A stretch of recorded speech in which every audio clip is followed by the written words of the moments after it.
UFC descends upon the Garden for the first time ever, UFC 205, and we're joined now by somebody who we've had on the show before. Matter of fact, he rolled through our studios back in August. His name is Eddie Alvarez. He's getting ready to take on Conor McGregor, so that says a lot right there. Eddie, Tiki Tierney, how are you, buddy? What's happening? Awesome, man. Good to be in New York. Feeling the energy of the crowd today at open workout. Having a good time, man. Can you actually feel it walking through the? We had Chris Weidman on the other day, and just when you kind of walk through the streets and you're so recognizable, the fact that it's in New York, I mean, people are feeling this, and you feel it when you walk through the city, huh?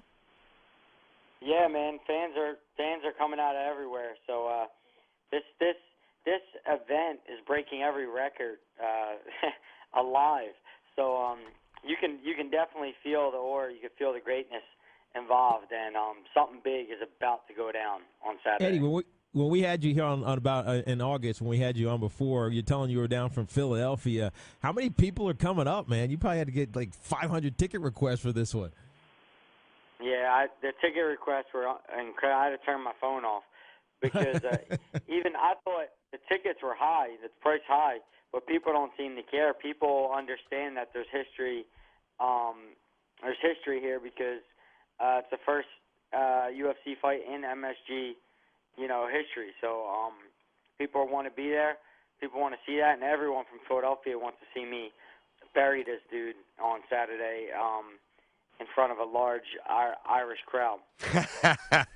I'm from New York, and I'm half Irish, so I get it, although I'm not necessarily going for Conor in this fight. We're talking to Eddie Alvarez, the UFC Lightweight Champion. Now, when you came through our studio, as I said, in August, and knowing the way you just have a lot of confidence, this doesn't really take it. It's not out of character, but you did drop a line that Tiki and I looked at each other like, okay.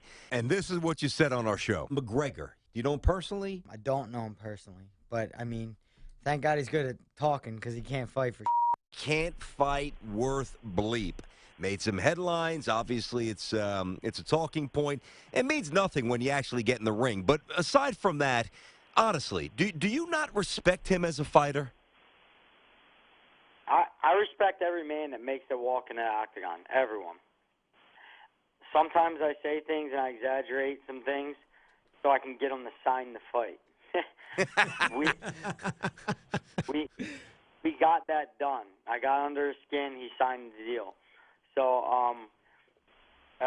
some things are a bit exaggerated. Some things are honestly how I feel. Fighting, when I look at fighting, I don't look at a skill. I look at the willingness to battle back from being in a bad situation. That's what I look at. Mm-hmm. So when I say you can't fight worth a shit, I'm actually saying you can't deal with adversity well. You don't deal with adversity well. I'm not saying you can't throw punches, kicks, and wrestle and do jiu-jitsu. That's where that's coming from. Well, in essence, Eddie, when you say that's interesting. Eddie Alvarez with us here, UFC Lightweight Champion Tiki and Tierney. Saturday is going to be popping at the Garden, UFC 205, first time at the Garden in New York ever. But so that's interesting. The context there. So you're not saying that he technically, it's not that he's not talented. You're basically saying when he gets in a little bit of a hole, you sense a little bit of quit. If I'm reading your words right. Exactly. Exactly. Wow. And to me, that's the essence of fighting. That's why people tune in to see a fight. A fight is a struggle to deal with adversity. To go in there and be dominant, be the dominant athlete, or be the dominant skill-wise, and just take over a guy and dominate him. You didn't actually fight. To me, the fight is where there's some adversity in. It took me 10 fights in my career to get into a fight. To ever get into a fight, I was my 10th fight in. And I lost my first fight when I dealt with my first form of adversity. So it's something that takes a while to get used to.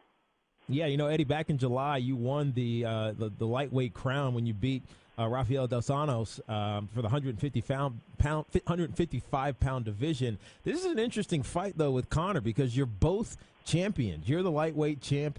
He is the featherweight champ, and he's never fought at this weight, even though he's gone up to 170 a couple times. Who has the advantage here? I mean, it's not a championship advantage. It's not an underdog, type of advantage. Who has the advantage here? There's pros and cons when you come up in weight. because the 45-pound weight class, the speed changes. Guys are a little bit faster at 45. So I feel like I've been at 55 for a way longer part of my career. I'm comfortable here. My body knows how to be here. It knows how to react to the weight cut and everything like that. So I think the advantage would go to me experience-wise. I'm comfortable at 55. I know this is my weight. I know this is where I can be dominant, and I think purely I have the advantage.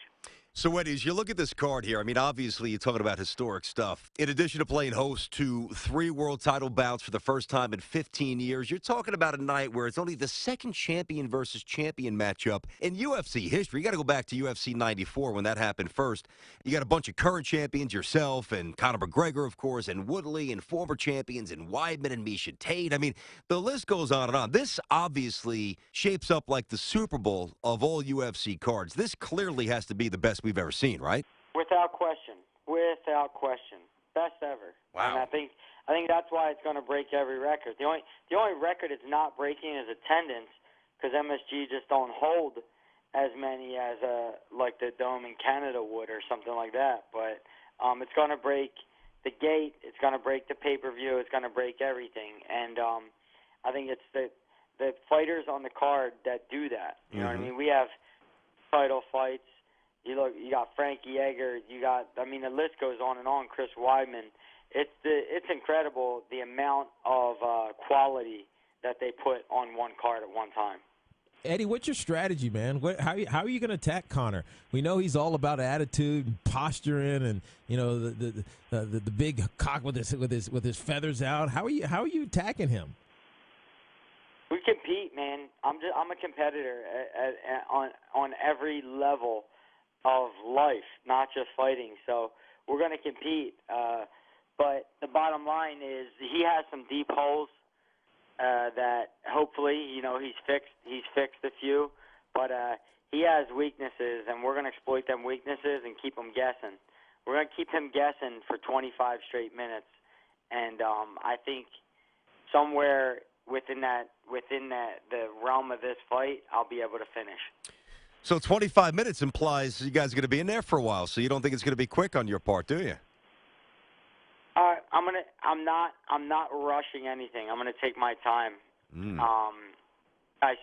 said some things. He recently said some things about my family. I have no rush. I'm gonna be very patient in this execution. Wow. Thank God I'm not stepping in the ring with you, because I just got scared hearing you say that. This seems like a bloody, slow, if your plan comes to fruition, slow, methodical, bloody beatdown. And you're going to take a lot of pleasure in every punch and every kick and every knee that you throw. For those in the audience who maybe didn't catch it and they get ready for this big fight, want to make sure everybody's up on the same storylines, why don't you reset what he said and why it bothered you as much as it did? He recently we were on something, and he brought up my family, saying that my wife and kids won't recognize me. I thought it was some words of desperation from a desperate man hanging at the end of his pitiful rope. But but he was trying to reach. He was definitely trying to reach, because family is something you don't bring into this whole thing, and he went there. So he's gonna pay for that. Mm-hmm. How important is that trash talk game, man, leading into an MMA fight? It's one thing when it's football and you got like 10 other guys on the field with you at one time, but how important is the trash talk game in this thing?